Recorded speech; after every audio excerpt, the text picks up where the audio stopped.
In April of this year, a handful of noisy skeptics and debunkers alleged that as a result of declining UFO reports and UFO footage, public interest in the phenomena had followed a similar declining path. Moreover, they alleged that the space around us is dead. While NASA and the vast majority of scientists and astronomers around the world would take issue with the latter claim, what of the rest? The truth is that worldwide, UFO reports have actually shown a marked increase in recent years. For example, here at UFO magazine, reports submitted since the turn of the year by members of the public and UFO researchers alike equate to a 50% increase on the same corresponding period of 2001. And, with that, has come a comparable increase in UFO footage. As with UFO reports, approximately 95% of alleged UFO footage can, after proper research and analysis, be explained in conventional terms. Quite often, this process may take but a few minutes in detecting the telltale characteristics or signatures of an aircraft, or planet, or even a star. But once you have addressed these, and countless other explanations that might account for the unusual anomalous object or light seen, you are left, as with UFO reports, with a small residue of videotape sequences that defy all logic and explanation. When faced with these, skeptics and debunkers will often cry fake at best, or simply ignore them at worst, as is their custom. When analysing alleged UFO footage, UFO magazine's Russell Callahan applies a totally objective stance. Often, those who submit what they believe to be genuine UFO footage vehemently disagree with his conclusions. But what leads him to arrive at those conclusions in the first place? Who better to respond to that question than Russell Callahan himself? Thank you, Graham. Well, welcome to the office. Here at UFO magazine, my job, or one of my jobs, involves analysing alleged images of UFOs. Now, grand though that may sound, it is in actual fact a very arduous task. Over the last 5 or 6 years here at UFO magazine, we've had literally hundreds of videotapes sent through the doors. This is a subject that, according to some of the popular press, is a subject that's dead on its feet. Absolute rubbish is what I can say to that. The videotapes just keep coming and coming and coming, and photographs, not just digital photographs. We know, we're living in an electronic age, if you like, and it's very easy and very fast to be able to generate images and broadcast them around the world now with the advent of the internet. But real photographs, on celluloid film, these things are still being taken. People are actually still taking the time out to approach UFO magazine or approach UFO researchers because they believe they've actually witnessed, filmed and photographed something that's not quite the norm. That's great. Without the UFO business, there'd be no UFO magazine, and without UFO reports, there'd be nothing to put in there. Over the last 5 or 6 years, there's been no such thing as a decline. The subject seems to have grown and grown and grown. And probably if we go back, this 5 or 6 years, and let's just have a quick recap. 10 years ago, the price of a domestic camcorder was, you could go out and buy a car just as cheap. This day and age, you can go out and pick an 8mm or high 8mm video camera up for about £299. Now, it's still an awful lot of money, but it's a quarter or if not a fifth the price it used to be just a few years ago. So we've got to accept that then there are far more camcorders out in the general public, if you like. There are also professionals out there that are filming strange objects. Recently we've had footage taken from a police helicopter and made available to UFO magazine. We actually showed it at the conference last year, and hopefully we can show you a little clip of that further along in this particular video. all sorts of, and all means of images and occurrences have been happening over the past few years. And of course, let's not forget the amazing scenes that we've seen and been captured by several people. Martin Stubbs, Jeff Challender, Les Willey, Andy Ellis have all been able to make available images that, quite frankly, should be embarrassing to NASA. We're going to show you some more of that further on in this video. So please let no one tell us that the subject's dead. What we've done for this particular section, spotlight on UFO footage. Yes, over the last 5 or 6 years, it's no over-exaggeration that we've received literally hundreds and hundreds of videotapes. We go to this 95%, it's probably more than 95%. Mistaken identities. Easy done, you know, newcomers to camcorders, newcomers to sky watching, see a satellite, wow, we've got something, you know, we can't see any wings, etc. That's fine. Mistaken shots of planets, and that's fine also. But there are those occasions where that hardcore percentage keeps coming through that's not so easy to actually dismiss. And we've got quite a good few examples of the like.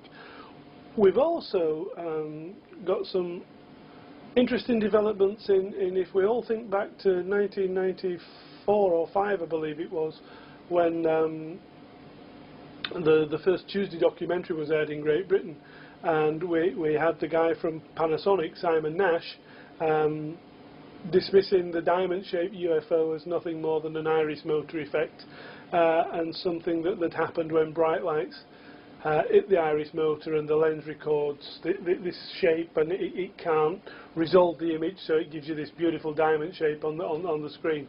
Well, we were very wary of that explanation in the first instance because of angles, etc., and how things didn't seem to fit. But we've now got some new examples of that, but we've also got a fabulous example from Australia, where the diamond shape's seen in the sky, but as the camera focuses through the diamond shape, then there is an object behind it, and there's also a very strange occurrence, which you're going to see hopefully for the first time on this particular video. But there's a lot of material to get through, so sit back and enjoy it. We'll give you the close-ups where we can, and as much information about the footage as we can on screen. But this particular cut's being put to some nice music, so sit back for the next 15-20 minutes or so and enjoy some really good UFO footage.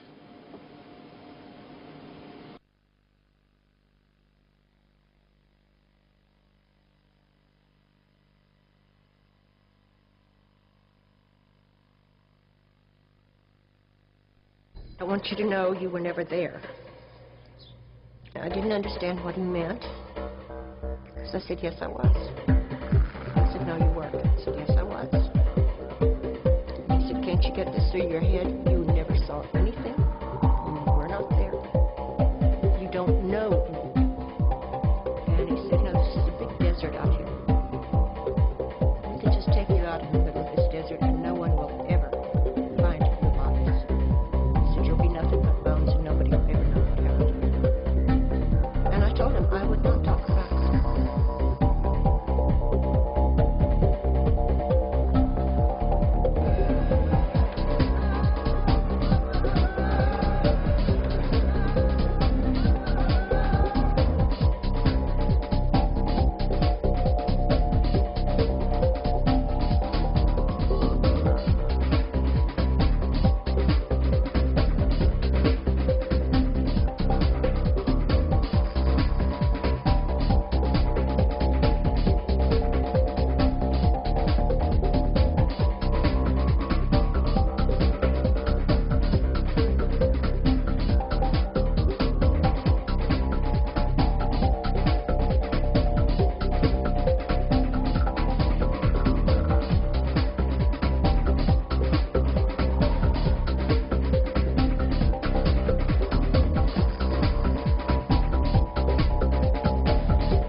car just let that one off.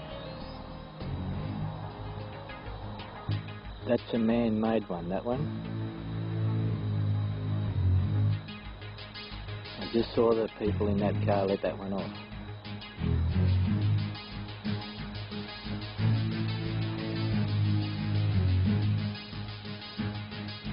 Blowing in the wind direction. Now just let it off.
This is a basic iris motor.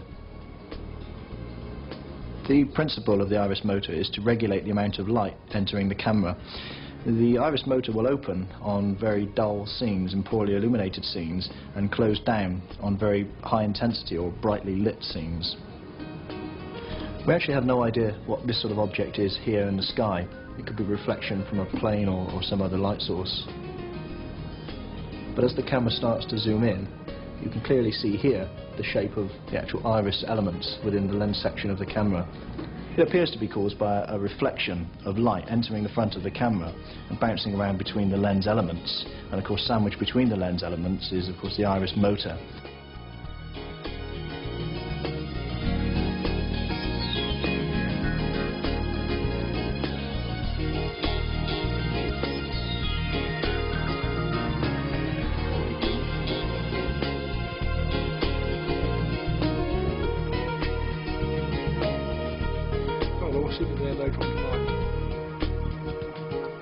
Was that a star? Was that a UFO?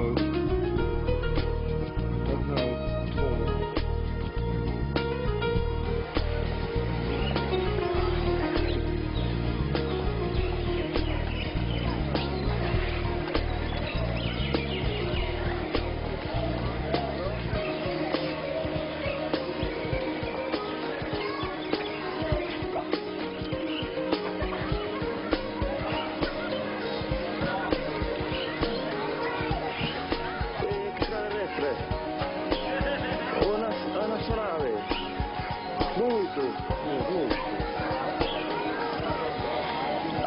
Astronave, sì.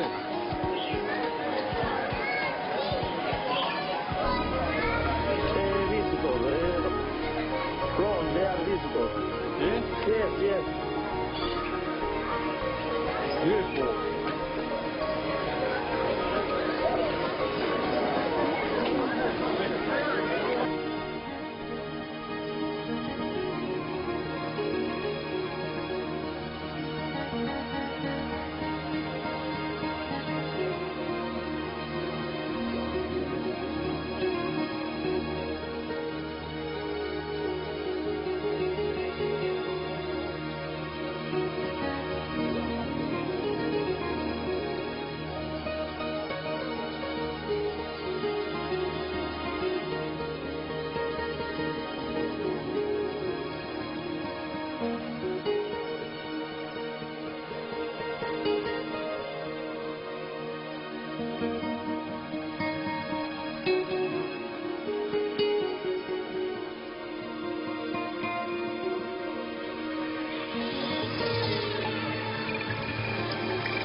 The Police Reporting UFO Sightings Organisation, or PRUFOS for short, is the brainchild of Gary Heseltine, a detective constable with British Transport Police.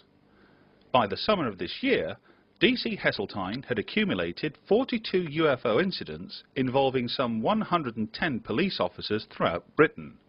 Here, again for the first time on camera, DC Heseltine speaks about his interest in the subject and what he hopes PRUFOS will achieve. My name is Gary Heseltine and I'm a detective constable with the British Transport Police in Leeds. I've been a detective constable for 9 years and I've been a police officer for 13 years. Prior to the Transport Police, I was a Royal Air Force police officer for 6 years. Gary, PRUFOS is an acronym that people are going to be seeing a lot of, hopefully, on the website. They'll have read about it in UFO magazine. Again, what does PRUFOS actually stand for? PRUFOS is hopefully a catchy little acronym which stands for the Police Reporting of UFO Sightings, i.e. the PRUFOS Police Database, which is designed for serving and retired police officers to come forward with their own respective sightings. My interest in the subject actually spans back to when I was 15. Very briefly, I was walking a girlfriend home in Scunthorpe, Lincolnshire, when I saw a lighted object against a starlit sky which appeared to trigger a series of power grid failures, which to my mind made it very unusual. That interest inspired me to read books, etc., and follow the subject for many, many years. In the late 90s, with the advent of UFO magazine, a glossy publication, I sort of reacquainted myself with the subject and was literally amazed to see how much what I would call police evidence was involved in the current scene. I began to read up on all the current books, and I would come across police reports in various books, and I began to think that there may well be a need for a reporting agency to cater for police officers. What you've got to understand is that for those police officers that have come forward, I suspect that 9 out of 10 don't, for obvious reasons of perhaps peer ridicule, and also a threat or a perceived threat to their career aspirations. That, I think, is a genuine reason why a lot of officers would never come forward and report things. The way I believed I could get around that, and I believe it is working already, is that I offer, or the PRUFOS database offers a confidentiality agreement that officers can contact me. I will get the correct story from them. I will promise to protect their identities, much in the same way that I would protect someone who gave police information as an informant or a confidential source. Basically, I will bring their story out into the public domain. I may alter very slightly certain details to protect their identity, but my principal aim is to get these reports into the public domain, because that's what I think is being missing. When we talk about a lack of willingness, if you like, from certain officers to divulge information on this particular subject, are we noticing anything sort of geographically about this? Is it a case of that, you know, city forces seem to be probably hardly interested in the subject, but yet our country file type of bobbies probably get more opportunity and probably less ridicule, if you like, of the subject. I think is there something in that? I think at this present time, with the database only being in existence for 6 months, it's probably too early to draw sort of geographical statistics.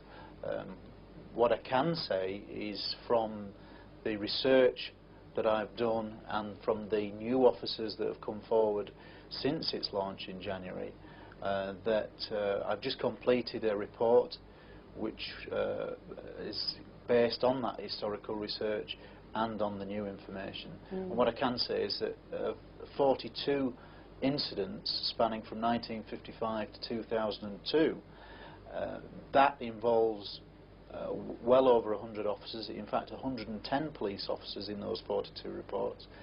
And the statistic that strikes me as being relevant is that over 60% of those cases, 60% of the 42, are multiple police witness cases, sometimes ranging from anywhere from 2 up to 1 particular case where there are 17 officers involved who see an object from at least 5 different geographical locations, which I believe is a very impressive case indeed. Obviously, without giving too much away at this particular point, are there channels in place, shall we say, for the officers who have experienced an alleged UFO sighting to report this at work, if you like? Yes, I mean, what you have in England and Wales are 43 county police forces, and I can't speak for everyone, but I would say the vast majority of forces do have a force policy that would allow for an officer to make an unusual aerial phenomena, shall we say, report, and that would be usually passed forward to the Ministry of Defence, and in some cases that may well lead to an MOD investigation. Certainly some of the cases that I highlight in the report that I've just completed have led to MOD investigations, and some of those remain unknown. That's answered the next question. You know, in your experience, has this happened? And obviously, yes, it has. Yes, I mean certainly in the historical research aspect, I've come across a number of cases which are quite well known within the UFO circle or domain, if you like, but they did lead to MOD investigations, and many of those have resulted in an unknown conclusion. Going back to your time as an Air Force policeman, was the UFO chatter around in your life at that time? I certainly had the interest at that time, but I can honestly say that during my time in the Air Force, I did not ever really get into any proper discussion or dwell or find out anything of particular interest. What is interesting is some of the information that I'm now getting back from people and officers and civilian support staff. My own force, the British Transport Police, in January of this year, coincidentally, set up its own intranet site for officers where they could highlight clubs and leisure facilities, etc. I immediately posted an intranet site for the Proof Force database asking my own force officers to come forward with any information. It got a lot of ridicule at first, as you would expect from police officers who are a known wit, but beyond that, as I expected, a discussion is ongoing. And what I can say is that very recently I've had a piece of information that relates to a very similar time when I was in the Air Force, about an incident in 1993 which, in terms of background information, is very interesting, as it highlights that what is now a serving transport police officer is a sergeant whose details will remain confidential, but he highlights an incident where in Vigrat, which was a little town which was in Germany. If you were in the forces, you lived in the German community off base, and they were in their quarters in Germany in 1993 when they heard a very loud explosion, and they believed it was a terrorist bomb, because at the time there had been a number of terrorist incidents. Everybody in the flats that this particular officer was in went out onto the balconies, onto the road, wondering what's happened. Now, incidentally, within an hour of that bang, and there may have been 2 bangs, it was enough to shake the windows. Was perceived as a bomb. It turned out not to be a bomb. The SSVC, which is the service's TV and radio channel, came over the air within the hour and said that it was a sonic boom and that there was nothing to worry about.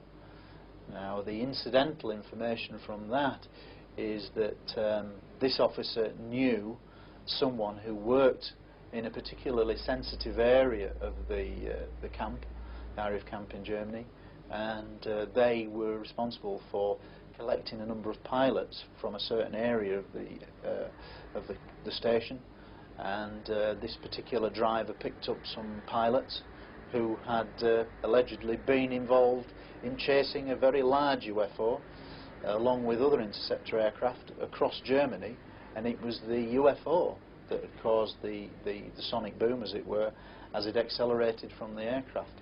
In the words of the police officer, the girl picked up the pilots after the incident, and they were as white as sheet, and they were obviously chattering amongst themselves, having never seen anything like it. So it's information like that that puts into context some of my Air Force, because I immediately recognise the truth of somebody talking because of my background, and I can immediately relate that it's a true event. Finally, Gary, we've got a website. The address will appear on the screen as we're speaking. What can people expect to find from the website? What's going to be there for them? Well, at the moment, as I thought it was important that very early on in January that I get a very basic website out there. It is very basic. It does set out what I'm trying to do. It does set out contact information where people can email me or telephone me on a confidential telephone number, and beyond that I will give my address out once there's been established contact. I am currently in the process of having a website designed which will be much more transparent, much more user-friendly, and registering hopefully the Prufos as a domain name, so it will be a short web address, so that it hopefully should begin to be picked up on web magazines and things like that as a good source for people to go to. I certainly think that's an area where a lot of information will be put out and be regular updated. That's my aim, is to get the information out there and make it transparent. I'm after getting the information out into the public domain. So where anonymity is asked for, that's obviously respected, but people are going to be able to see and read reports from serving police officers. That's right. What I'm hoping for is that with the publication, hopefully, of the report that I've just completed, that one, it will be published in the Police Review. It is being sent to the Police Review, and hopefully they will publish some or extracts from the report. I think it's an important document historically wise, because I think it does for the first time collate police UFO sightings and put them in one place in a chronological order, in a very simple logistical manner, much in the way of a police report. I think it's a good reference document that much of which will be put out onto the new website when it's done, and certainly when the new website is up and running, it will cater for other areas like the information from Germany that I've just mentioned, like police officers being involved in suspected UFO crashes, like officers being involved in Rendlesham Forest. At this moment in time, from a civilian UFO researcher's point of view, it's been very difficult to attract police officers or gain their confidence, I suspect, to allow them to speak freely to independent UFO researchers. I hope that as a serving police officer, they may tell me things that they wouldn't ordinarily tell civilian researchers. And if that can be done and I can protect them, then I think that's exactly why Prufos was set up. You know, hopefully I can give an insight where others may not be.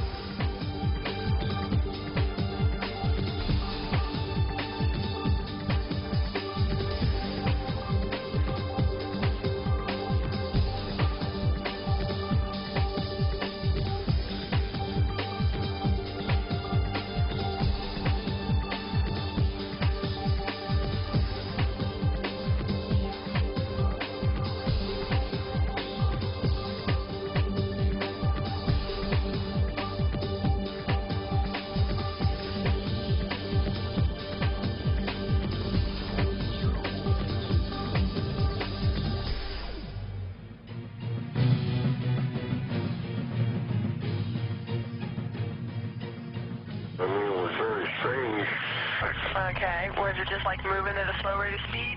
It wasn't a slow rate, it was a fast rate, but it was coming down. I wondered, did you have anyone call you about a strange plane or airplane or something in the air? Where? It was coming down Sampson Drive. I don't know what it was. It was a flying saucer.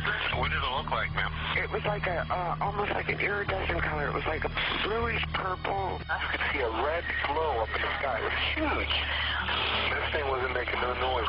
Well, was it moving or was it just? Yeah, it was growing. It was moving. You could see it like up in the air, growing and getting further away from me. People are serious. They're very upset. Whatever it was lit up. I mean, literally, if you were underneath it, you could see it would be like daylight, those red lights. It's south of already too. I'm moving east now on it. Okay, David, it looks like it's flickering more now, and it looks like it's running a little east of me now. Hey, Walter, chase it back north. I want to see this thing. It's going pretty good. It's all the way into Liberty now. It's going how far it's visible. You should be able to see it. It changes colors from white to red to green. The sucker has not moved. We have multiple departments right now that have sightings on it. We have reported some flying object in our jurisdiction.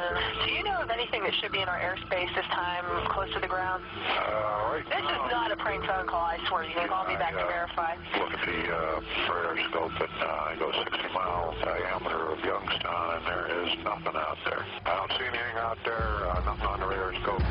Just pulled off. There's definitely a structure there on 429, what you saw. I can see an upper structure off the main part of the lighting.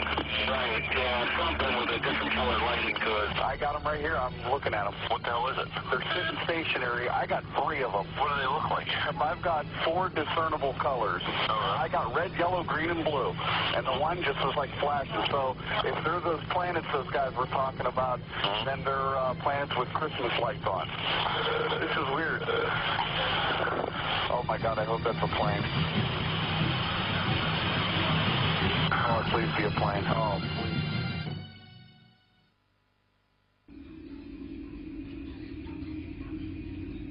In December 1980, UFOs were seen on at least 3 consecutive nights in and around Rendlesham Forest, Suffolk, England. US personnel from the adjoining bases at RAF Woodbridge and Bentwaters were among many witnesses to these events. Were they all fooled by the Orford Nest Lighthouse some 12 miles distant, or was there a genuine UFO incident? In official documents released some 20 years after the event, Ministry of Defence officials who dealt with the Rendlesham Forest incident at the time insisted that nothing untoward was seen on neighbouring RAF radar stations. Indeed, the radar equipment at one of those stations, RAF Neatishead, was claimed to have been switched off during the incident. But that claim was recently challenged by a new and unexpected source. For the first time on camera, former RAF aircraftsman Gary Baker, who served at RAF Neatishead in December 1980, delivers his damning verdict on the MOD's official version of events. And Neatishead, as a radar station, was split into 2 squadrons for operations purposes, bearing in mind that it's a small RAF station in comparison to others, a very small place, and its primary role is as a radar station. It has no other function. No RAF personnel actually live on the base. They are living elsewhere in the surrounding area and RAF bases close by, mostly Coltishall. And the whole of the operation at Neatishead is geared towards maintaining the integrity of the southern part of the United Kingdom airspace. Control of air defence aircraft in their role as interceptors in intercepting would-be hostile aircraft or identifying unknown aircraft, but that role was not an everyday role. The everyday role was a routine one of maintaining the integrity of the airspace by recognising all the aircraft flying in the sky and making sure that they were flying from A to B in the route that they'd been planned to fly, and that was the thrust of the job. I was a member of 2 squadron, Y-Watch. Each squadron was split into 2 watches, and the watches were something which was used to maintain 24-hour personnel to be available to cover the radar picture. And each squadron was commanded by a squadron leader, as I've said, and my commander was a squadron leader called Mike Shields, who was supported by a lot of other RAF officers, from junior officer ranks as pilot officers, flying officers and flight lieutenants, whose job as air defence controllers was to control air defence aircraft in interceptions and the recognising of unknown aircraft when the quick reaction alert aircraft were launched in response to these threats or presumed threats.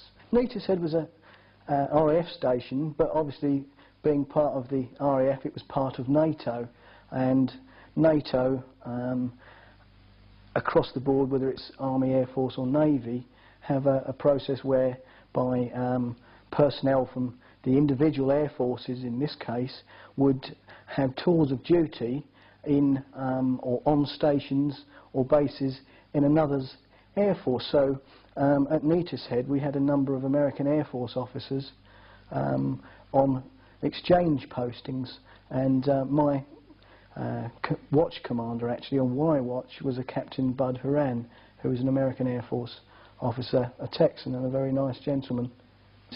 I was an airman, a senior aircraftsman in Y-Watch, and periodically through my service at Neatis Head I would be allocated to watch duties.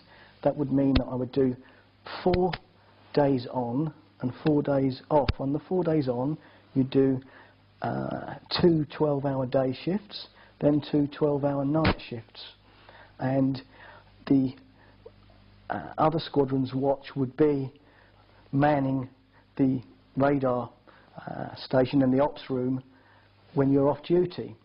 And so there would be lots of people when the squadron were on duty, either earlies or lates, and a few people to maintain a basic skeleton crew when it was quiet, when there was no military air defence flying, and that crew was responsible for maintaining the integrity of the air defence of the southern half of the UK, recognising all the aircraft airborne, and providing a crew should we suddenly find ourselves in a position where we're at war or an unknown aircraft turns up, or, as happened, Russian spy planes came over, and you were there to give the basic service requirement to carry out the air defence and control aspect of taking a fighter aircraft from its base to its interception with an unknown aircraft, and whatever the outcome of that may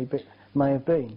As part of the job of maintaining the integrity, the safety of the United Kingdom air defence environment, it's absolutely essential that radar coverage is maintained, because otherwise there's going to be holes in the radar coverage, and at a sensitive time between east and west it's absolutely imperative that you maintain that safety.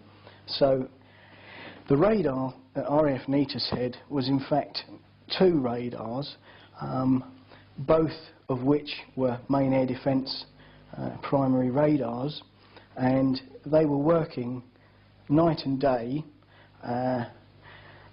together, and at any one time you could change from one radar to the other on the radar tube on your screen in front of you, of which there were many in the ops room, many screens, all involved with doing different specific jobs to maintain this air defence safety. And I actually know for a fact that these radars... Have they got a name?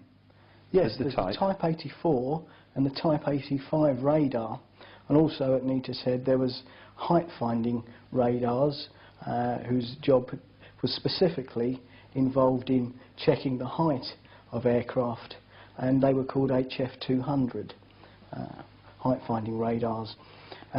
So these two radars are working together. If there was routine planned maintenance to them, or if one went wrong, which as all equipment does from time to time, and military equipment being no different from any other things, they do go wrong. But you don't have two things going wrong at the same time. The planned maintenance would be planned so that one radar was operational while the other was, for a brief period of time, maintained to its full operating capacity, then switched back on again. But all these radars form the defence network, and all the aircraft which these radar pick up are recorded. All the radars are filmed, and that would be for the obvious reasons that if there was an incident or a problem, the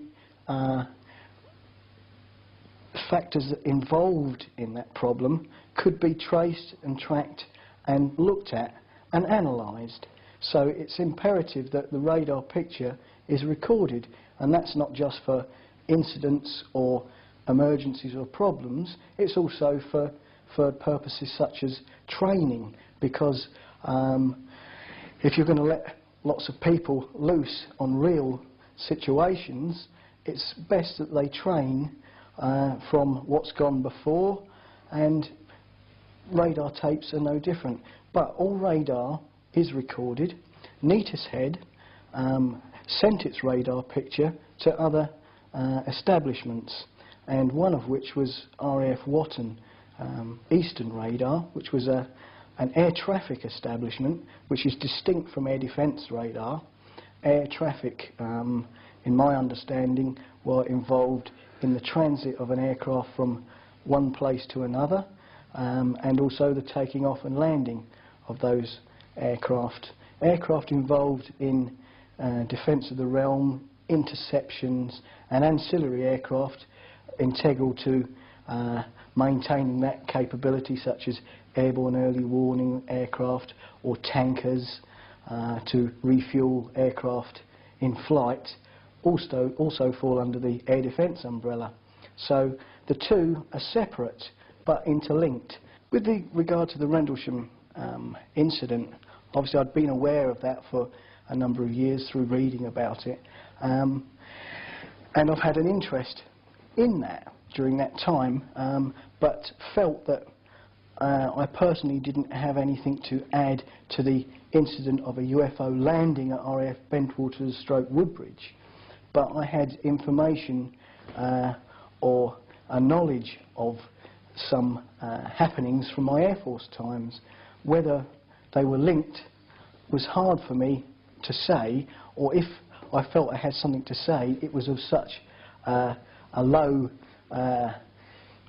level of importance to my opinion at the time that I felt, oh well, that's interesting, and just followed the story the same as anybody else. But it wasn't until the end of August, when reading UFO magazine and the article written by Georgina Bruni stating that the MOD had released information regarding the Rendlesham Forest UFO incident, mentioning RAF Neatishead and RAF Watton and the radar station, and the fact that the radar camera was switched off at RAF Neatishead, and coincidentally the radar tapes from RAF Eastern at Watton had been processed with a very poor, ineligible result. Now let's just qualify this again.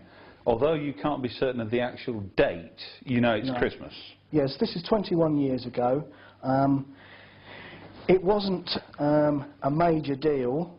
I'm perhaps no different from anybody else in society. To remember exactly dates and times 20 odd years ago is a very difficult thing to do, bearing in mind that that particular date or dates of the so-called occurrences at Bentwaters and Woodbridge, for me, would not have meant anything to me at the time. It is inconceivable that the RAF would not have had their radar cameras working on at least one of the radars, perhaps not of Neatis Head, but of another establishment. There would definitely be film of radar of that incident of that time.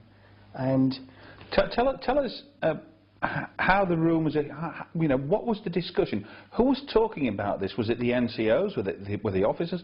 Or was it just ordinary aircrew? Were they talking about any specifics? How, for instance, did you know, this rumour start, or this claim emerge about taking the radar tapes? You know, I'm not sure actually how it came about. Well, I mean, was it talk as you went into the ops room, or was it talk over the canteen table? You know, it would have been a combination of all those, bearing in mind that there would have been a Christmas break at Neatis Head at that time for the main squadron duties, but a watch system would have operated. But for the bulk of the personnel on the squadrons, they would have come back to Neatis Head after the Christmas break period, and full of the same talk as anybody else in any walk of life. Did you have a nice Christmas? All the rest of it. But within that, there was rumours spoken about. It would be my nickname in the Air Force was Swiller Baker. For some reason, it would be, "Hello, Swill.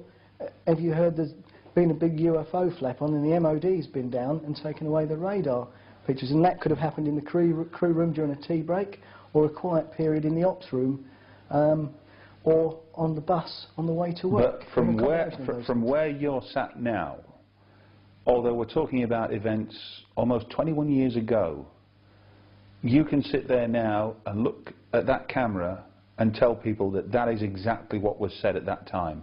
Yes, and it wasn't just one or two people. There was lots of people talking about it. I've recently been in contact with an old colleague of mine who served on 2 Squadron with me during that period. I haven't spoken to him for 15 years. I contacted him through his mum's address, who I happened to have visited 20 years ago, and she still lived at the same part of London, and I got the telephone number of my friend Mr. X. I'm not going to give his name because he hasn't given me permission to at this time, but he remembers exactly the same rumours. And when I discussed it with him, I didn't make any connections with the Rendlesham Forest thing at the time. I just asked him if he'd had any recollection of a UFO flap and the MOD coming, etc. And he did have that recollection in the same degree of accuracy as myself. Not pinned down or honed to a specific time, date, person, etc., but a memory from a period, and that would be from that period. Seeing UFOs for the average person in the street isn't an everyday occurrence. And at least it isn't for me. Yeah. And same with radar pictures. They don't appear all over the place, and when they do, it gets talked about. I believe I've maintained and upheld the spirit of the Official Secrets Act. I've decided to say what I'm saying now on the strength of the MOD releasing information. If they chose to release what I consider to be the wrong information, I feel it's incumbent on me to offer an alternative view from the standpoint of an ordinary serving member of an establishment that would be involved in air defence aspects. And for the MOD to say that UFOs are of no defence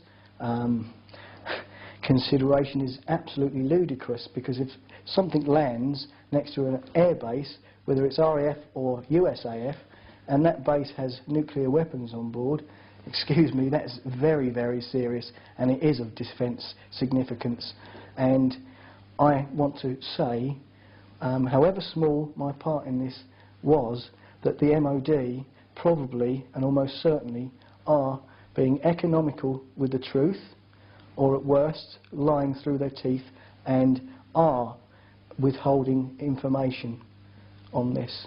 And I have no doubt that there is radar pictures of the event, and possibly others outside of my knowledge as well. 3 years ago, UFO magazine came into possession of some 2,500 hours of space shuttle footage, all of which had been dutifully recorded and logged over a period of 5 years by Martin Stubbs, a cable TV station manager in Vancouver, Canada.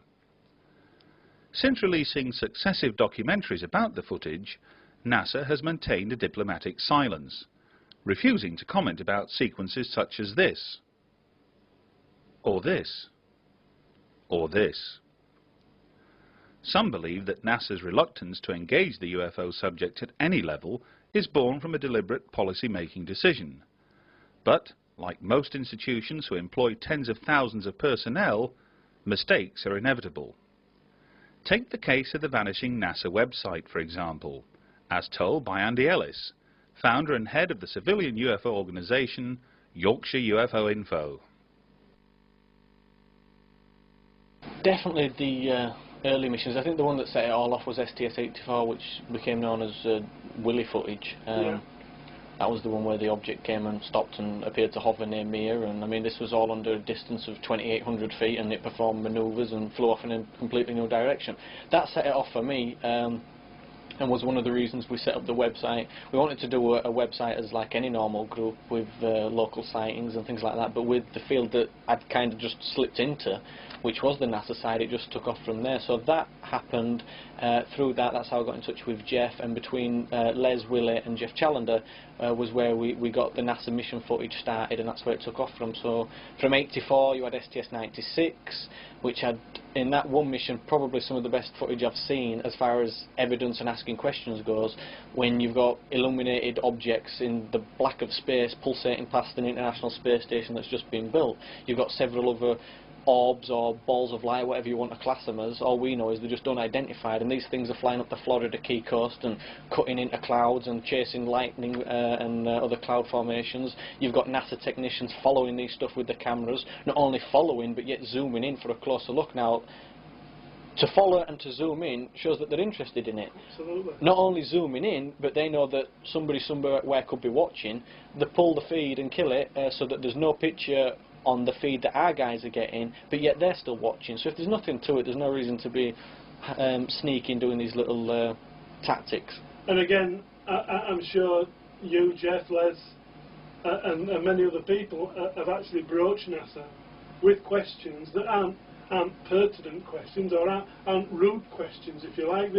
These are questions that say, excuse me, can you tell me something about what we're seeing? I think the biggest problem we found, I mean, and Jeff and Les have worked tirelessly on it, people seem to think as soon as you get something like this, you just go and screaming at NASA. I mean, we're only interested in asking questions as well. We're not experts, so we've been emailing who we think are the relevant people and asking for advice at first, and asking questions of, well, why is this doing this, and why does it appear to do this, and why is your guy following it if you keep telling us it's ice and debris, and why are you cutting the feed off if there's nothing to it?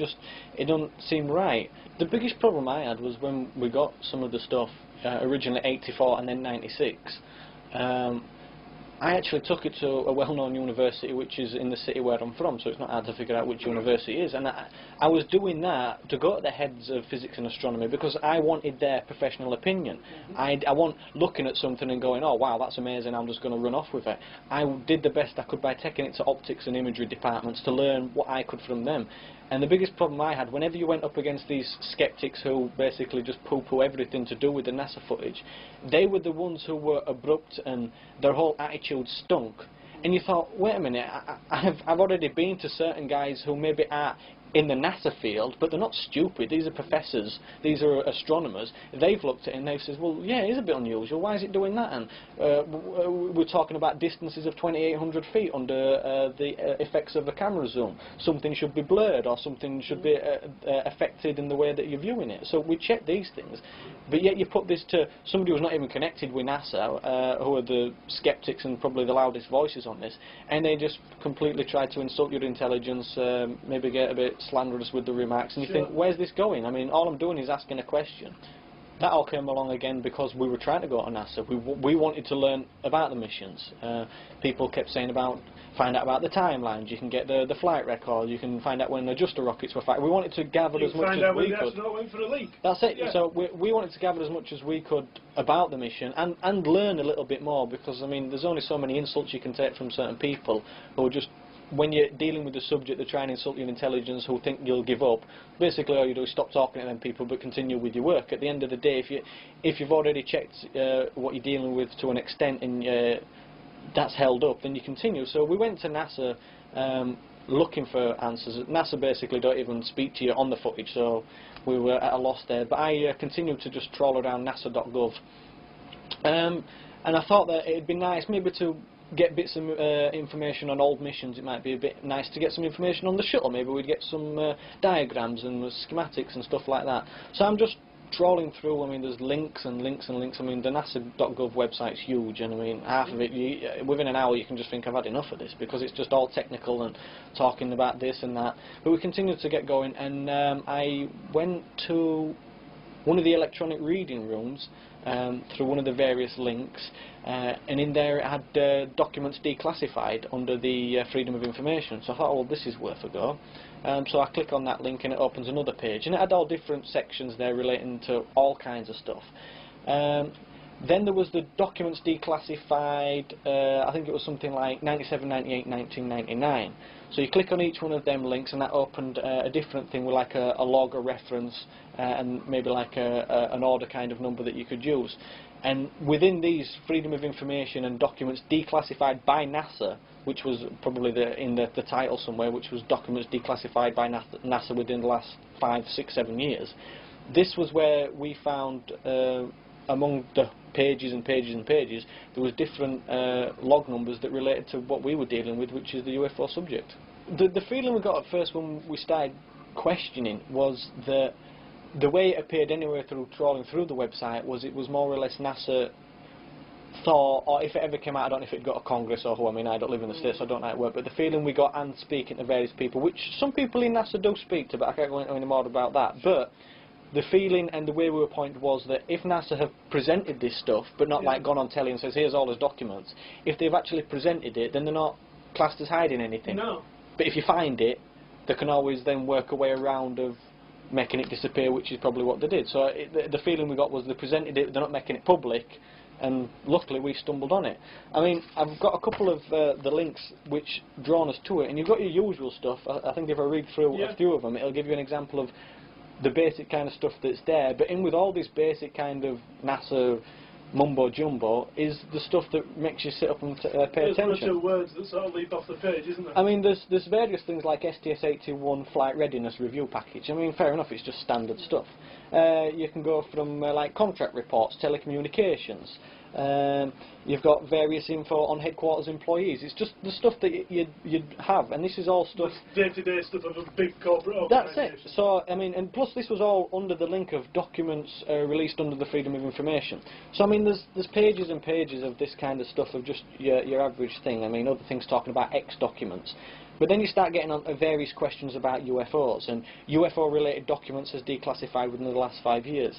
Now, when seeing them once, I knew already NASA had like their own kind of MOD stance, which is like the official kind of defence significance. Yeah, if there's no defence significance, they're not landing and running around, there's no problem. NASA had that on their own web page, and a few of these links that were on there related back to that page, but several ones were just completely separate. I mean, when we first, especially with working with the NASA footage, when we seen this one, which was UFO sightings by Apollo 8, 11, 12, Mercury capsule, Mercury 7, 8, 9, Gemini capsule, Gemini 4 sightings. UFOs. There's some information relating to a UFO sighting by Apollo 8, 11, 12. It says it there. So we made a note of this, and I mean, I was quite excited anyway by reading this on. I thought, well, if it's Freedom of Information, we can apply for it in the United Kingdom. And actually on the web page itself there's a little link that says FOIA request. So you can request through NASA's own website, which goes to their Freedom of Information officer, and he does the usual stuff. So I put quite a few requests in just to see what had happened. After a while the request had come back saying like denied and this document doesn't exist, at which point I'd give them the reference number, which is like 97/100, and I'd even give them the complete title, and then after a while I got pointed saying, oh well, all the information you need is at this link, and that link was their like official stance on UFOs. There's no defence significance. After reading probably this long page of NASA's involvement with UFOs and how they're not really bothered because there is no evidence, I pointed out to the FOI officer, well, if the document requested has got a title of UFO sightings by Apollo 8, 11, 12, why is there nowhere in this segment of the link you've given me anything that relates to Apollo 8, 11, 12? It doesn't make sense. At which point I've got no answer. So we left it at that, and I continued to bother them for that one. But as I went further through these links, which was in the space, I'd say about 2 days, I spent on just these links and these pages making as many copies as I could. It kept cropping up about the UFO info, and then there was NASA facts on UFOs, as well as all the other pages that just related to anything. So we kept going. Then there was the other one, the United Government and the Unidentified Flying Objects. That was the link which was their usual stance. But the one that really got me going was this one, which was on the 1999 link under released documents. This says information on sighting of possible alien craft. Now, we're not talking about a UFO. We're talking about an alien craft. They've actually they've titled it. They've changed it from fact sheet on UFOs to information on sighting of possible alien craft. I mean, for NASA to use that terminology, it's just, I think it's unheard of. But to call something an alien craft as an alien, I mean, it puts it in a whole different ballpark to unidentified flying objects. Absolutely. This was the only one that used this terminology of possible sighting on alien craft. So as soon as I seen that one, I mean, I knew straight away that it's just completely out of the norm for that even to be on there. You'd think that every effort had been made for that not to be there. But there's a link, there's a log number, so we did the usual thing that we did probably 15 times before, put the request in. The request came back, denied, and this doesn't exist, at which point, where did you get this from, I was asked, and where did that come from? I took a screen grab of the actual Freedom of Information web page and emailed that to the webmaster and the Freedom of Information officer who is at NASA. No reply from any of these. Reading a little bit further into it, there was another one which says information about unidentified flying objects and any claim made by people who say they were abducted by extraterrestrial. And I thought, well, why are NASA interested in people who claim to be abducted?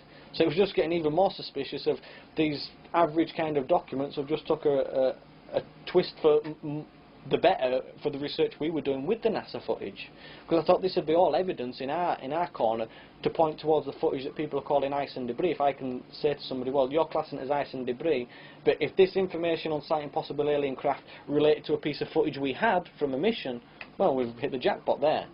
So we asked for all this. Emails get ignored. I even made phone calls to the various Freedom of Information officer, at which point you get passed around and around, and the next minute you're speaking to a janitor who's cleaning a hallway somewhere. So they just basically did not speak to you.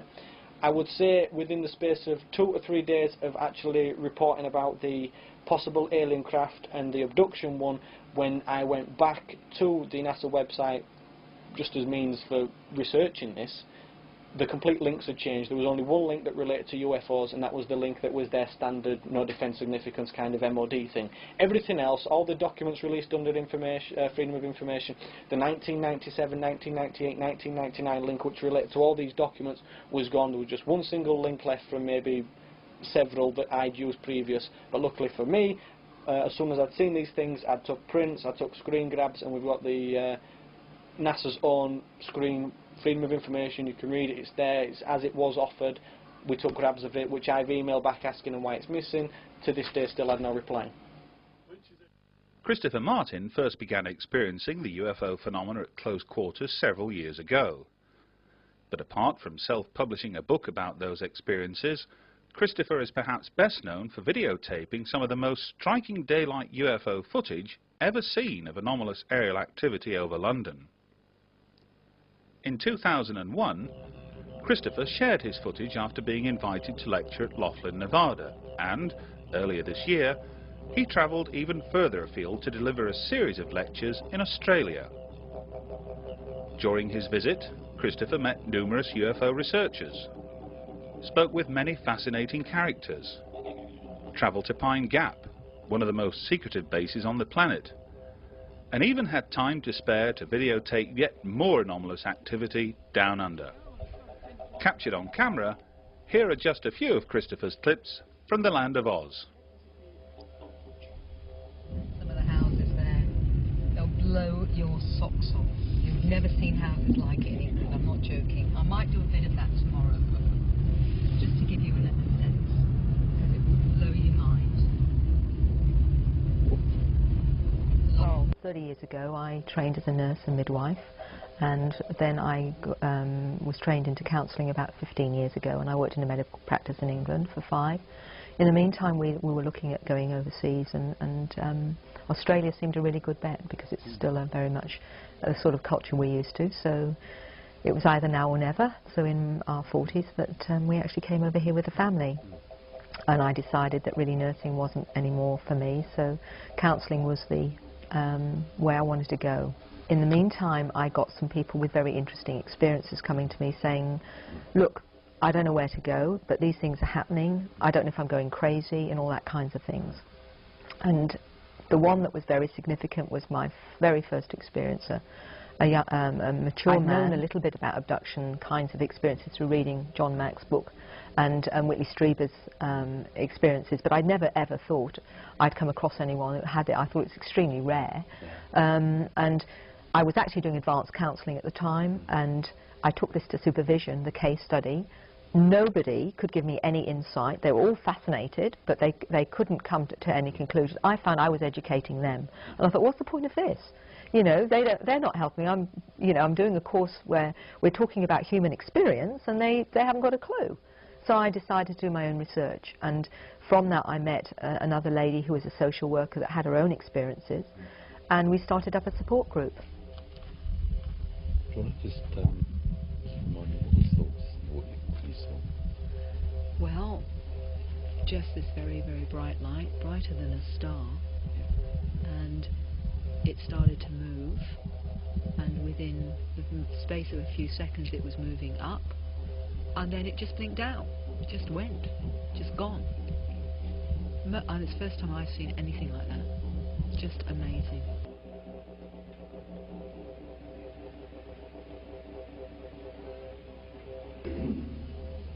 Had about 4 hours sleep, so I'm a little bit jet lagged, but hope you'll forgive me. On Tuesday in London, before I was about to catch my flight, I got a call from Mr. Lyndon Riggs.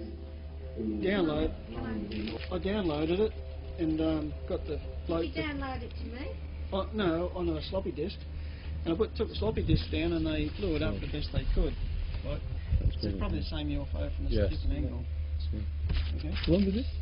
Oh, a couple of days ago. This is only last week. Tuesday, April the 9th.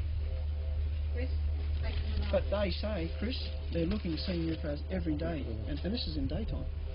Right? That's the same goal there. That's north. If we had the time, I'm almost tempted, no bullshit, of just going to Wycliffe Well, which is 400 kilometres north. It only takes 4 hours to drive there. But listen, I'm not being silly talking this crap. That's another hot spot. It's probably hotter than this at the moment. It's so good that, this is just a bloke got a alien body, paid $5,000 for it. You know, this area out where we're going today, okay, it's wide open. Channel 9 came up, this is Marilyn here. She's a nice lady, she speaks good English, better than me. And, But they had these road parties, you know, they was doing this road, or they were extending it for the rail. And it was the same thing again. What colour? It was the blue one. The blue one? Yeah, but see, my nephew, the same one, was driving the Falcon, and his wife was there. And I said to his wife, see, I think there's a blue light waiting for us. And my nephew said, oh, not again, Auntie. Yeah, it's them, all right. So we're driving along. It was just there in the bushes.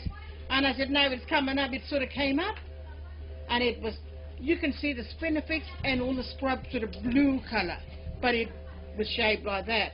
A little was window. That the same as your painting? It was the same exactly. Well, an extraordinary thing's been happening to me. Yeah. A lot of things. So I was just thinking, if would they be able to read people's mind, or whether they, like, well, Tennant Creek is a lot, big trip, and I thought, oh goodness, I don't like going. Then I thought, oh no, we'll go. Then I remember, then when we got near Waycliffe, we'll probably see something. I said to my nephew and his wife. And next thing I said, yes, the blue light's there. And he said, not again, Auntie. Where? I said, on the right. On the right. But it must have landed. It was in between the bushes and trees and that. But as we got nearer, and I think it's about 300 metres away from the highway. And it came above, and it was just floating above the trees. And you could see a beautiful blue light. It was so beautiful. The light itself, sort of gave you that feeling. Was it a soft fluorescent? Yes, yes. And you had a pleasant feeling from it? Yes, yes. And see, one night, it was just an evening, the sun just went down, but we sat down out there. And we were looking at that rock, my sister and I. We looked, and next thing, what is that? And these two lights came over, but there was darkness. Next thing, shoo. And I said, you sure it's not Rambo over there? And it was there for a long time. It was there for a long time, and I said, aren't they going to move? So I don't know whether they came up, and then it started moving. But it was so fast. So I think they might have got something there in the back. Yeah.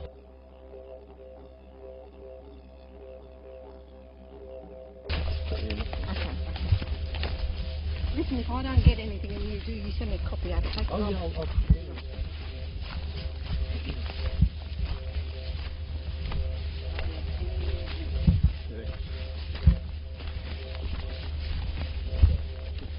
Oh, dear, no.